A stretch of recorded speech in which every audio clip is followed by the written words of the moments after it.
সারা জাগিয়ে শুরু হলো প্রতিমা রায় স্মৃতি 7 side knockout prize money cricket tournament.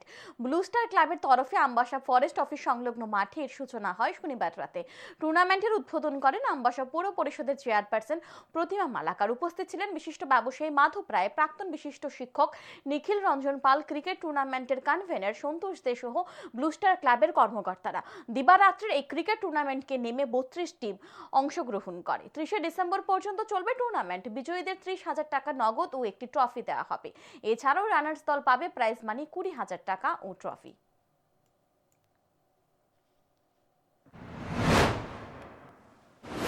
উদ্যোগে এবার প্রথমবারের মতো আমরা প্রতিমা রায় মেমোরিয়াল 7 সাইড নকআউট টুর্নামেন্টের আয়োজন করেছি আমাদের ইকো পার্ক সংলগ্ন মাঠে।